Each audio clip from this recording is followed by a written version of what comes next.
Bila mana engkau mendengar sesuatu firman daripadaku, peringatkanlah mereka demi nama. Kalau aku berfirman kepada orang jahat, hai orang jahat, engkau pasti mati, dan engkau tidak berkata apa-apa untuk memperingatkan orang jahat itu supaya bertobat dari hidupnya, orang jahat itu akan mati dalam kesalahannya. Tetapi aku akan menuntut pertanggungjawab atas nyawanya daripadamu. Tetapi jikalau engkau memperingatkan orang jahat itu supaya ia bertobat dari hidupnya, tetapi ia tidak mau bertobat, ia akan mati dalam kesalahan. Tetapi engkau telah menyelamatkan nyawamu, dan engkau anak manusia, katakanlah kepada kaum Israel, kamu berkata begini, pelanggaran kami dan dosa kami sudah bertanggung atas kami, dan karena itu kami hancur. Bagaimanakah kami dapat tetap hidup? Katakanlah kepada mereka, demi aku yang hidup, demikianlah firman Tuhan Allah, aku tidak berkenan kepada kematian orang fasik, melainkan aku berkenan kepada pertobatan orang fasik itu dari kelakuannya, supaya ia hidup. Bertobatlah dari hidupmu yang jahat itu. Mengapakah kamu akan mati, hai kaum Israel? Demikian firman Tuhan. Saudara-saudara yang dikasihi Tuhan, kebanyakan orang kalau diingatkan akan kesalahannya tidak akan mau, dan kalau diingatkan bisa saja dia akan mencari pembelaan dirinya yang salah itu agar bisa dikatakan benar.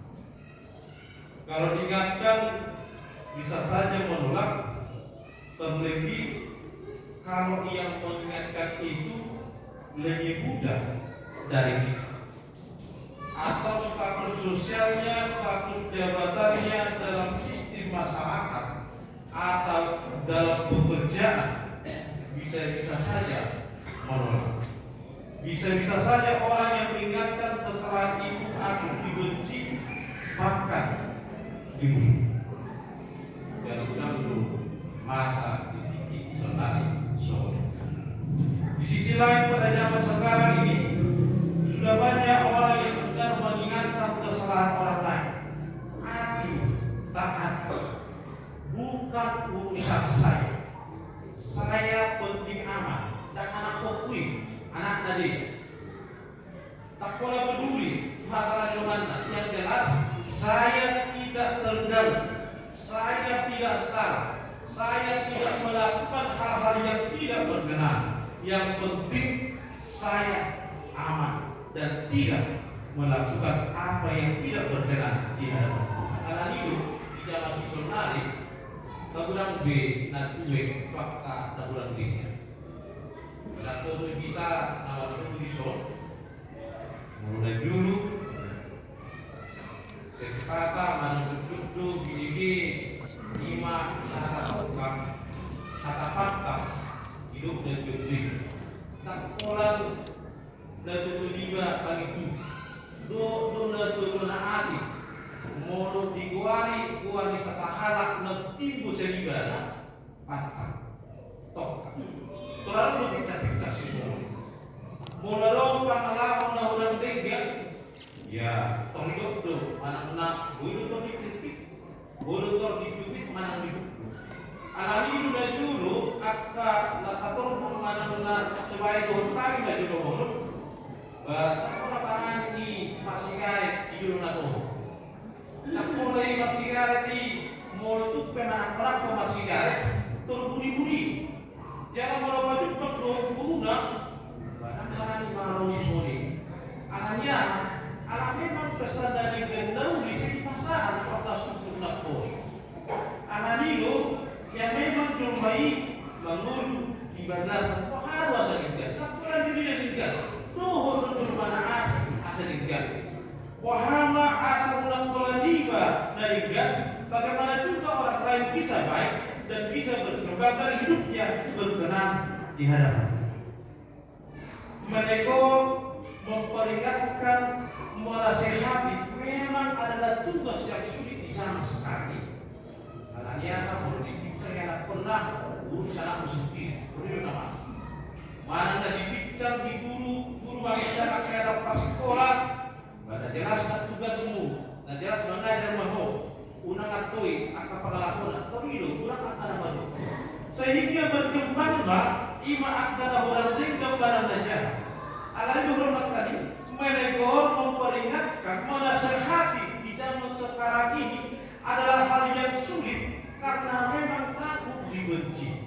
mabiar dari sisu tetapi firman Tuhan pada hari ini dikatakan Tuhan kepada Nabi Hezkiel bahwa dia harus menegur bahwa dia harus memperingatkan bahwa dia harus menasihati bangsa yang bebal bangsa Israel Tuhan panggil dia agar dosa bangsa Israel itu ditinggalkan agar mereka bertobat dan tidak mengulangi perbuatan-perbuatan yang salah atau yang bertentangan dengan Tuhan. Inilah tugas panggilan Tuhan. Ini tugas panggilan Tuhan kepada Yehezkiel. Dia mengatakan, aku menetapkan engkau menjadi penjaga bagi kaum Israel.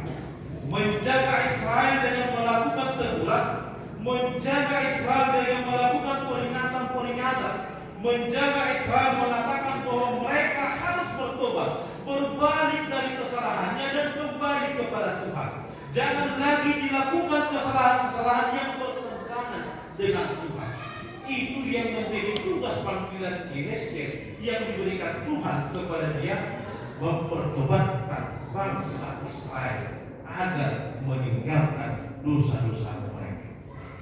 Sebagai orang percaya dan bagi Tuhan, sudah sepatutnya kita juga berperilaku seperti Nabi Yehezkiel. Kita harus mau menegur, kita harus mau memperingatkan, dan kita harus mau menasihati orang-orang yang hidup dalam kesalahan, yang hidup tidak berkenan di hadapan Tuhan agar berkenan. Menegur, memperingatkan, menasihati memang bukanlah tugas yang mudah. Karena tidak semua menghendaki, apalagi yang berhubungan dengan tingkah laku perbuatannya yang salah ditegur. Kenapa demikian? Karena memang ada kesan dia mempermalukan saya kalau ini. Anda juga persoalan lain teman-teman yang dilupakan. Tidak mau menegur atau tersinggung ditegur karena dikira tidak mempermalukan. Masa maju tegur tulis hebat. Tidak terlibat dan isi hebat. Itu yang sering terdengar dalam kehidupan di zaman sekarang. Oleh karena itu, firman Tuhan hari ini mengatakan kepada kita, ada resiko kalau kita membiarkan seseorang itu tetap dalam keputusan. Ada resiko bagi orang yang tidak mau peduli akan tugas ini. Jadi mau serta tegur dengan tanah salah, ada tanggung jawab identitas, dan ada resiko yang harus kita terima dari apa yang kita perbuat yang tidak mau menegur yang rusak. Dia dikatakan dalam firman Tuhan pada hari ini. Yang pertama, perbuatan dosa atau kejahatan akan terus ada. Mau tegur sasalah. Kalau kita tidak menegur seseorang itu, yang namanya perbuatan dosa, yang namanya tindakan kejahatan, yang mungkin kejahatan itu pada orang lain akan tetap ada. Dan bisa juga kejahatan itu mengena kepada kita dengan orang yang sama. Anak balas setung lagi lain naik, ya firman asli tersinggung, firman asli tersinggung. Kalian tetapi ingatlah, bisa saja kita juga bisa tertipu dengan perkataan yang sama dan oleh orang yang sama. Oleh karena itu kita diingatkan untuk menegur agar perbuatan dosa, agar kejahatan, agar kesewenang-wenangan tidak semakin merajalela. Itu tugas yang pertama, menjadi tanggung jawab orang-orang yang percaya.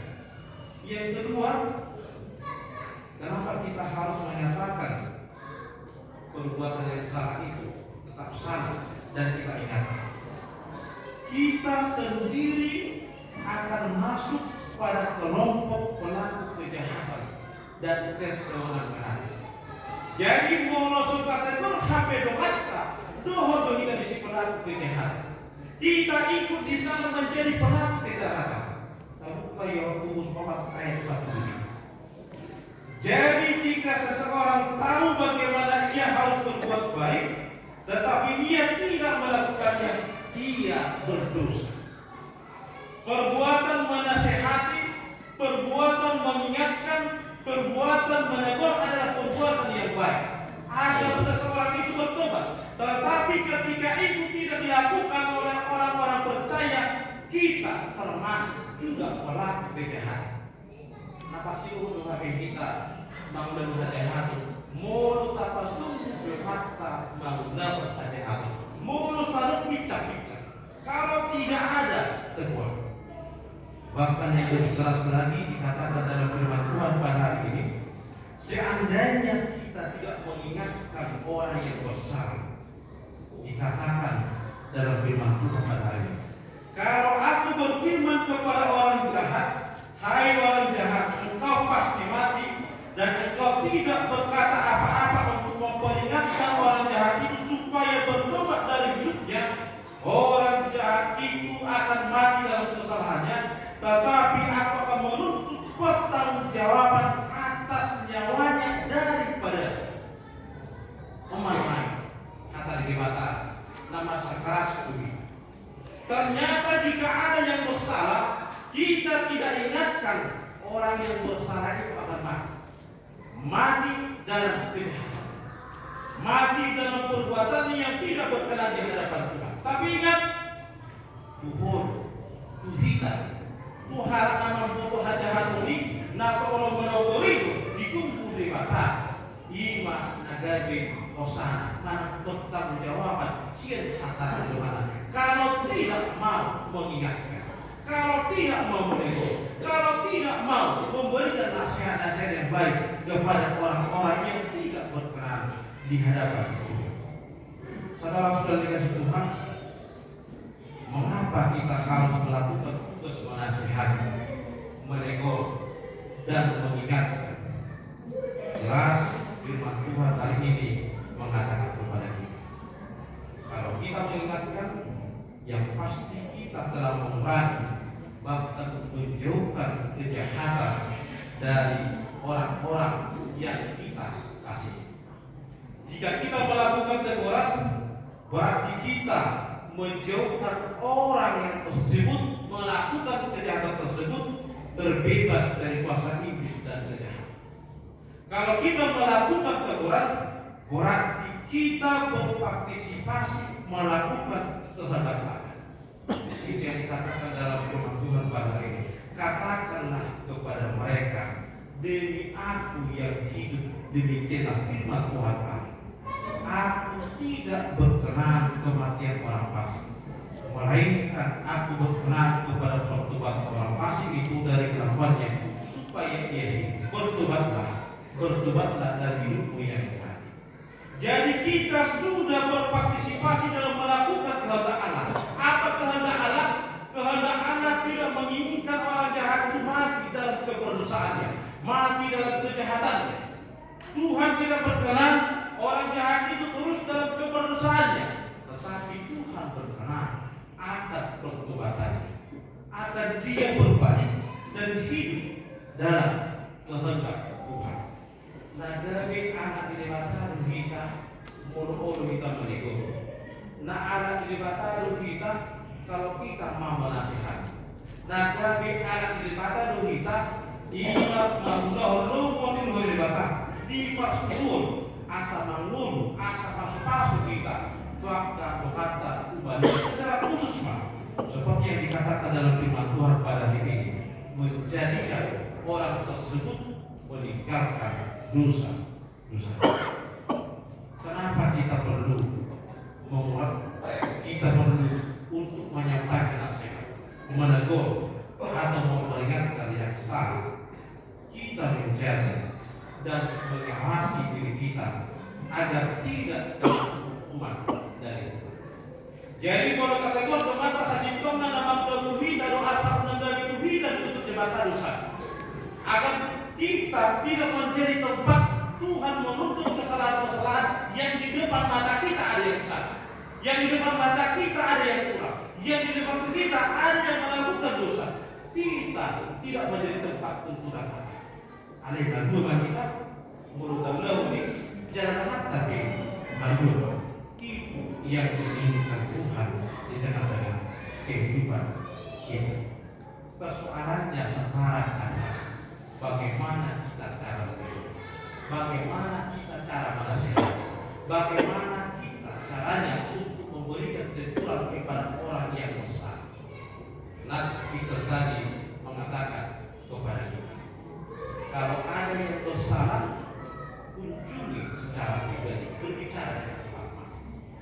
Tapi masa genuai sopan Tuhan dalam bataki, si burung puas, burung bangsa, burung gak puas, akan dikatakan masa di.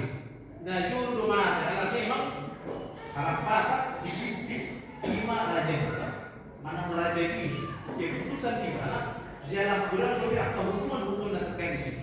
Jalan mengawasi kekuasaan, boleh pada bentuk pendamping dan berlanjut di persoalan. Boleh dia masih menarik, kita nama membuatnya. Kalau diperkuas, awas. Jika masalah, aku malas masalah. Itu yang terjadi. Firman Tuhan tadi mengatakan kepada kita, kalau ada yang bersalah, secara berbeda katakan dengan baik. Bahwa hasalan naik, itu tandanya kamu mengasihi dia. Unang nabi ada pas katayo, tidak uang dulu. Itu persoalan itu. Mau ditutup duluan, diberilah yang putih duluan. Ahmad yang salah mau dijual, tapi ditutup untuk berdua suara anak mengeluh. Tapi apapun yang dikatakan, firman Tuhan tadi mengatakan kepada kita, kunjungi, temui, teguh dengan pribadi. Maksudnya, seandainya dia tidak berubah, ajak 2-3 orang temanmu untuk menegur. Bahwa belum mampu belum halal. Ahmad tujuan. Asal orang kata tidak kok dua juga di pasar atau dari gadowi. Jangan pola biar tidak disiplin. Ala memang apa dia nak kali pribadi maksudnya. Seandainya sudah diajak 2-3 kali mengatakan apa yang baik, apa yang benar dan menegur, tidak mau juga. Bahwa makna dia, lo dia nagari mandiri jarak itu membayar nak kali hidup si ima perjahat jarak itu tulus main ima solusi jauh. Jangan untuk saksi tuna naik kartu tanda-tanda atau tata cara bagaimana gereja kita HKBP menegur seseorang yang bersalah, menegur seseorang yang bersalah. Taktor orang itu berdasar pintu dan itu topi bersedia tak siapa masuk. Tetapi tanda-tanda itu diajak dulu bicara 2-4 orang secara pribadi, ajak. Kalau tidak mau lagi ajak 2-3 orang. Kalau tidak mau lagi serahkan kepada gereja, majelis gereja membicarakannya baru P30. Memang manusia memang berhormat tolong. Karena memang setempat lebih kita iman di panatusir dan ini. Nah dulu memang DPP Tai hidup tu luhut pamican pamahannya. Anak dulu bermain wakil akta penambahan di Lubis mulai masih tahun 1990 karena sama luhut pamahannya Paisal di pamahan itu betul-betul diingatkan dulu. Kalau memang sudah tidak mau diarahkan, kalau memang sudah tidak mau dibimbing, kalau memang sudah tidak mau lagi dinasehati, saja dan buat dilihat tapi itu jadi iman nama saya.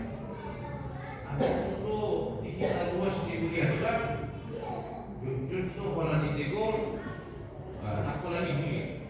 Karena tak boleh dilihat, tak boleh dilihat. Adisa semasa semua ini, nasa lape betul dubui mami, nasa lape tak boleh dipicam, nasa lape tung dubui lawak tip gagas juroi. Dan Murninya penjaga, berarti menjaga hamba dia. Bangsa Israel perlu dijaga agar tidak melakukan dosa lagi. Taipei lo menjaga kita dong. Asal ulang terlarang, imaat kehajahan. Asal ulang akta adil sebagai hukum, imaat kedahulan dengkel, dipangkalah lebih luas. Karena itu, nas marohatta mulai menasihati kita. Kalau ada yang menasihati kita harus ternyata orang tersebut masih mengasihi kita. Mau berikan otomat dan kita masalah kita belum beruang otomat kita. Yakin mas? Kita suruh kita berarti kita adalah seorang beruang kita. Ada yang mau dinasehati loh. Berarti belum beruang lain tak perlu labah kita. Berarti tak perlu aktor kita terus di batasan halus. Berarti mengatur mengolongi kita. Asal berubah, asal bertobat, jangan mudah berubah diri. Oleh karena itu saudara dikasih Tuhan, Tuhan berkenan kepada pertobatan orang fasik. Tuhan tidak berkenan kepada kematian orang fasik. Dia berkenan akan pertobatannya, berbalik dari dosa-dosa. Dan kita dipanggil Tuhan untuk menyatakan kesalahan seseorang, menegur, menasihati dan mengarahkan dia kembali kepada Tuhan. Ingatlah, tugas kita sebagai orang percaya untuk mengajak dia. Kalau kita tidak lakukan, berarti kita juga menjadi pelaku dosa. Kalau kita tidak lakukan, berarti dia membiarkan dia mati. Tetapi Tuhan akan membuktikan. Sebagai orang percaya, kita harus berpartisipasi dalam rencana Tuhan dalam proses penyelamatan bangsa, penyelamatan para berdosa, dan memakai kita sebagai para berdosa yang sudah diselamatkan, menyatakan keselamatan bagi banyak orang, terlebih bagi yang